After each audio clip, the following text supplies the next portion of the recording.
প্রিয় দর্শক, আজকে আমি আপনাদেরকে একটা ম্যাজিক দেখাবো। ম্যাজিকটি হচ্ছে, আপনারা দেখতে পাচ্ছেন আমার হাতে একটা 50 টাকার নোট আছে। এই নোটটি আমি মন্ত্র পড়ে ভ্যানিশ করে দেব। আসুন আগে ম্যাজিকটি দেখা যাক, তারপর আমরা অন্য আলাপে যাব। আমি হিং টিং ছট পড়বো এবং এই টাকাটা ভ্যানিশ হয়ে যাবে। হিং টিং ছট। আপনারা অনেকেই হেসে ফেলবেন, হেসে বলবেন যে ভাই এটা কেমন ম্যাজিক হলো, আমরা তো দেখলাম টাকাটা আপনার পকেটে ঢুকে গেল। আসলে আমি এই ম্যাজিকটি শিখেছি সম্প্রতি সচিবালয়ে আগুন লাগা নিয়ে তদন্ত কমিটির যে রিপোর্টটা দিয়েছে, এই রিপোর্টটা এই ম্যাজিকের মতো। মানে আপনাকে অনেক কিছু বলা হবে এবং শেষ পর্যন্ত এমন কিছু দেখানো হবে, আপনি মাথা চুলকে বলবেন নাটক কম করো প্রিয়। নাটক কম করো প্রিয় কেন বলবেন? কারণ প্রাথমিক যে তদন্ত প্রতিবেদন আমাদের উচ্চ ক্ষমতা সম্পন্ন তদন্ত কমিটি দিয়েছেন, সেখানে বলা হয়েছে যে আমরা একটু পড়তে চাই যে এই আগুনটা আসলে কেউ লাগায় নাই।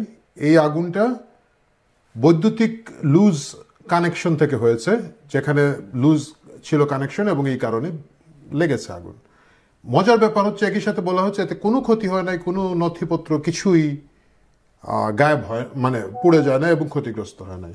উইথ অল দিস থিং, তাহলে আসুন আমি কিছু প্রশ্ন জানতে চাই, সেই প্রশ্নগুলোর জবাব যদি তদন্ত কমিটি দিতে পারেন তাহলে খুব ভালো হবে। প্রথম কথা হচ্ছে, এই আগুনটা লেগেছে বড়দিনের ছুটি ছিল, সেই বড়দিনের ছুটির মধ্যে 26শে ডিসেম্বর রাতে আনুমানিক রাত 1:30 থেকে 1:40 মধ্যে আগুনটা লেগেছে বলে তারা দাবি করছেন। এবং সেটা যে লুজ সার্কিট থেকে লেগেছে, এটার জন্য তারা একটা সিসি ক্যামেরার ফুটেজ সাংবাদিকদের কাছে সরবরাহ করেছেন। খুব ভালো কথা। আমার প্রথম প্রশ্ন, এই আগুনটা যখন লাগলো সাথে সাথে কিন্তু একটা তদন্ত কমিটি করা হয়েছিল। মন্ত্রী পরিষদ থেকে একজন অতিরিক্ত সচিবকে করে, খুব রুটিন এই কাজগুলো, সরকারের প্রশাসনের খুব রুটিন কাজ। মানে এরকম আগুন লাগলে এরকম একজন এডিশনাল সেক্রেটারি দিয়েই এই তদন্তটা করা হয়, বা স্বাভাবিকভাবে এইগুলোই করা হয়। কিন্তু খুব তড়িগড়ি করে কেন সেই তদন্ত কমিটি বাতিল করা হলো, এবং বাতিল করে অধ্যাপক ডক্টর মোহাম্মদ ইউনুস, আমাদের মহান প্রধান উপদেষ্টা, তিনি বৈঠকে বসে গেলেন এবং তিনি আরেকটি উচ্চ ক্ষমতা সম্পন্ন তদন্ত কমিটি করলেন। কেন? প্রথম তদন্ত কমিটি কি এমন কিছু খুঁজে পেত যেটা দ্বিতীয় কমিটির মাধ্যমে ধামাচাপা দেওয়া যেতে পারে? এই হচ্ছে আমাদের প্রথম প্রশ্ন। দ্বিতীয় প্রশ্নটি হচ্ছে, আগুন লাগার পরেই এই মন্ত্রণালয়ের যে অংশে আগুন লেগেছে সেখানকার যে সংশ্লিষ্ট উপদেষ্টা, আমাদের উপদেষ্টা আসিফ মাহমুদ, তিনি দাবি করেছিলেন যে অনেক নথিপত্র পুড়ে গিয়েছে, যেখানে কোটি কোটি টাকার দুর্নীতির প্রমাণ পাওয়া যাচ্ছিল। এটা কিন্তু পত্রপত্রিকায় এসেছে। আমার কথা হলো, যদি এখন বলা হয় যে কোনো নথি পুড়ে না গিয়ে থাকে, আমার দ্বিতীয় প্রশ্নটি হচ্ছিল তাহলে আসিফ মাহমুদ কেন এই কথাটি বলছিলেন? তিনি কি মিথ্যা বলছিলেন, নাকি মিথ্যা বলে অন্য কিছু ধামাচাপা দেওয়ার চেষ্টা করছিলেন?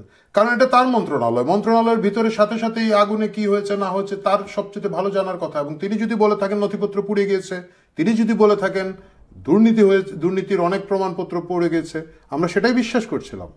কিন্তু এখন বলছে কোনো নথি পুড়ে নাই। চমৎকার কথা। নাম্বার 3, আমার তৃতীয় প্রশ্ন, আমরা ভিডিও ফুটেজে দেখেছি দাউ দাউ করে আগুন লেগেছে, অনেক অনেক আগুন ছিল এবং ফায়ার ব্রিগেডের পক্ষে এটা কি বলা যায়, নেভাতে বেশ হিমশিম খেতে হয়েছে। এবং আগুনটা আসলে ভবনের 2 অংশে লেগেছিল বলে তখন দাবি করা হয়েছে। 4টা ফ্লোর ক্ষতিগ্রস্ত হয়েছে, মানে 4 তলা ক্ষতিগ্রস্ত হয়েছিল আগুনে। 40-50টা করে এভারেজে রুম আছে, ছোট বড় মিলে 4টা ফ্লোর ক্ষতিগ্রস্ত হয়েছে। কোথাও একদম পরিপূর্ণ, কোথাও আংশিক মিলে ক্ষতিগ্রস্ত হয়েছে। তো সচিবালয়ের প্রত্যেকটা রুমে, ওইটা তো পার্ক না যে না খোলা জায়গা ছিল, রুমের ভিতরে কিছু ছিল না, নথিপত্র ছিল না, পুড়ে গিয়েছে। সচিবালয়ের ভবনের যদি আগুন লেগে থাকে, সচিবালয়ের দলিলপত্রই থাকে, নথিপত্রই থাকে, কিছুই পুড়লো না, তাহলে 4 তলা বিশিষ্ট এত যে আগুন লাগলো, এই আগুনে পুড়লোটা কি? মানে ভবনটা এমন হয়েছে, ভবনটা ব্যবহার করা নাও করা যেতে পারে, এই ধরনের কথা রিপোর্টে এসেছে যে ভবনটা এতই আগুনে ক্ষতিগ্রস্ত হয়েছে। এত আগুন লাগলো যে একটা ভবন, সরকারি ভবন, এটাই ব্যবহার করা না যেতে পারে, ভাঙা লাগতে পারে, নিরাপত্তা নড়বড়ে। কিন্তু কোনো কাগজ পড়ল না। ওকে, এটা যদি আপনারা বিশ্বাস করেন, আমার পরের প্রশ্ন, সচিবালয়ের আগুনে একটা কুকুর পুড়ে গিয়েছে বলা হয়েছিল। একটা কুকুর সচিবালয়ে কিভাবে ঢুকে? আপনারা, আমি জানি না, দর্শকদের মধ্যে যারা সচিবালয়ে গিয়েছেন তারা জানেন এটা খুবই সিকিউরিটি এলাকা। রাষ্ট্রের সবচেয়ে গুরুত্বপূর্ণ নিরাপত্তা যে এলাকাগুলোতে দেওয়া হয় এটা হচ্ছে তাই। দিনের বেলা পাস নিয়ে ঢুকতে গেলে এখানে হিমশিম খেতে হয়। শুধু আমাদের না, বাইরে থেকে আসা ইভেন সরকারি কর্মকর্তাদের ওখানে ঢুকতে গিয়ে অনেক হিমশিম খেতে হয়। খুবই স্বাভাবিক, খুবই উচ্চ ক্ষমতা সম্পন্ন নিরাপত্তা এখানে দেওয়া হয়ে থাকে। সেইখানে একটা কুকুর অবলীলায় ঢুকে গেল, এবং এটা কিন্তু গ্রাউন্ড ফ্লোর না, এটা কিন্তু পার্কিং ফ্লোর না, এটা একেবারে সিঁড়ি বেয়ে বা লিফট দিয়ে একটা কুকুর উপরে উঠে গভীর রাতে ঘোরাফেরা করছিল। আদৌ কি তাই, নাকি কুকুরের গল্পটা এমনভাবে তৈরি করা হয়েছিল যাতে পরবর্তীতে প্রয়োজনে ধামাচাপা দেওয়া যেতে পারে? সিসি ক্যামেরা একটা কুকুরকে রেখে দুটোকে মিলিয়ে দিয়ে একটা বিশ্বাসযোগ্যতার জায়গা তৈরি করা যেতে পারে? যদি এই প্রশ্নের জবাব কে দিবে আমি জানি না। আমাদের সপ্তম প্রশ্ন, এই যে সচিবালয়ের যে সিসি ক্যামেরা ফুটেজ আমাদেরকে দেখানো হলো, এটার ডেট স্ট্যাম্পটা কি আপনারা দেখেছেন? জায়গাটা একটু হিজিবিজি না? আমি জানি না, আমি ইউটিউবে যে কয়টা ভিডিও দেখেছি সেই ভিডিওগুলোতে দেখলাম যে তারিখ এবং সময়ের জায়গাটা বেশ হিজিবিজি, পড়া যায় না। এটা কি ইচ্ছাকৃতভাবে বিকৃত করা হয়েছে? এর মানে কি এই সিসি ক্যামেরার ছবিটা আগে পরে তোলা হয়েছে? কেন এই প্রশ্নটা করছি? সিসি ক্যামেরা এমন কোনো গোপন জিনিস না, বা এটা বাইরের কারো কাছে থাকে না যে না একটা মোবাইল ফুটেজ একজন মোবাইল ফোনে ধরেছিলেন, তুলেছিলেন, এটা আমরা জানতাম না কেউ তুলেছেন, পরে আমরা 5 দিন পরে, 1 সপ্তাহ পরে খবর পেলাম, আমরা এটা সংগ্রহ করে দেখেছি। সিসি ক্যামেরা সচিবালয়ে আছে, ওই জায়গাটায় আছে, এটা সকলেই জানে। সেটার ফুটেজ কোথাও না কোথাও রেকর্ড হচ্ছে, সকলেই জানে। সচিবালয়ে যারা আছেন তাদের জানার কথা। খুব স্বাভাবিক, যদি আগুন লেগে থাকে পরবর্তী সকালে বা ওই দিন রাতে বা যখনই আগুন নিববে, প্রথম কাজই হবে সিসি ক্যামেরার ফুটেজটা সংগ্রহ করা, তাই না? যে কি হয়েছিল, কারা ঢুকেছিল। আমাকে কি এটা বিশ্বাস করতে হবে যে সিসি ক্যামেরার ফুটেজ ওইখানে আসিল, এই সরকার জানতো না? যদি জেনে থাকে তাহলে 26 তারিখ দিনে কেন এটা বলা হলো না সবাইকে যে এই যে সিসি ক্যামেরার ফুটেজ এটা দেখা যাচ্ছে, এটা নিয়ে তদন্তের কিছু নাই? তাহলে সিসি ক্যামেরার ফুটেজটা কি নতুন করে তৈরি করা হলো? এই প্রশ্ন কিন্তু রয়ে যায়। আচ্ছা, তার পরবর্তীতে দেখেন এই উচ্চ ক্ষমতা সম্পন্ন যে কমিটি, তাদের প্রতি আমার আরেকটা প্রশ্ন। পরের প্রশ্নটা হচ্ছে, আমি জানি না এখন এতগুলো প্রশ্ন, এটা খুব সম্ভবত 6 নম্বর প্রশ্ন হবে আমার।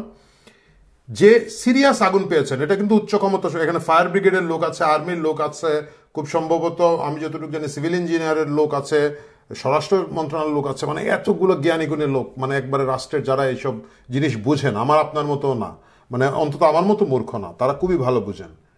তারা কিন্তু এটাকে সিরিয়াসলি নিয়েছেন এবং তারা জানিয়েছেন যে তদন্ত কাজের অংশ হিসেবে তারা প্রয়োজনীয় আলামত সংগ্রহ করেছেন।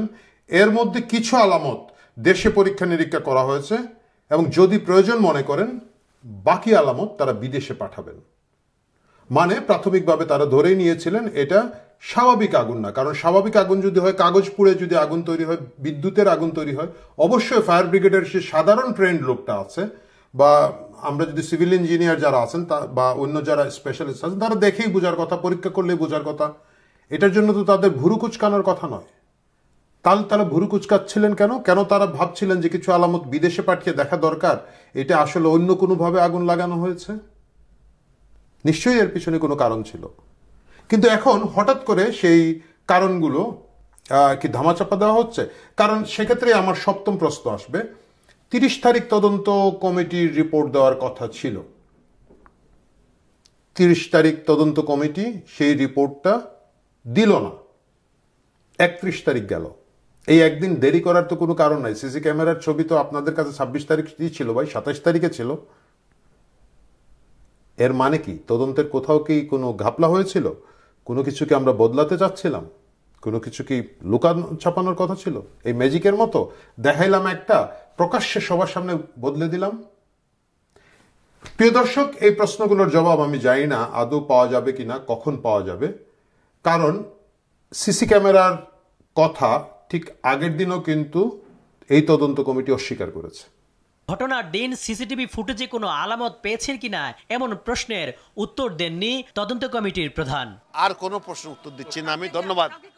কিন্তু এখন এসে সিসি ক্যামেরার দোহাই দিয়ে বলা হচ্ছে কোনো নথিপত্র পুড়ে নাই, কিছুই হয় নাই, কোনো ক্ষতিগ্রস্ত হয় নাই। এই রহস্য আদৌ কি কোনোদিন ভেদ করা সম্ভব হবে?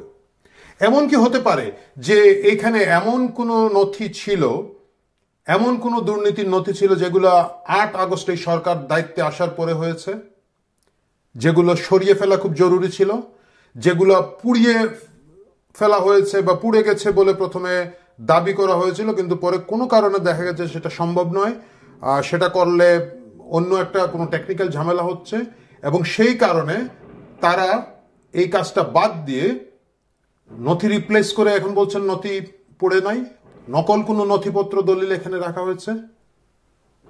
আমি জানি না, কোনো একদিন হয়তো সচিবালয়ের আগুনের রহস্য ভেদ হবে, অথবা বাংলাদেশের আরো অসংখ্য তদন্ত রিপোর্টের মতো এই তদন্ত রিপোর্ট ফ্রিজে চলে যাবে, এবং অসংখ্য রহস্যের মতো এটাও রহস্য থেকে থাকবে। কিন্তু এই তদন্ত প্রতিবেদন আমি অন্তত ব্যক্তিগতভাবে বিশ্বাস করলাম না, এবং তদন্ত প্রতিবেদন যারা দিয়েছেন তাদের প্রতি মুচকি হেসে বললাম, নাটক কম করো প্রিয়।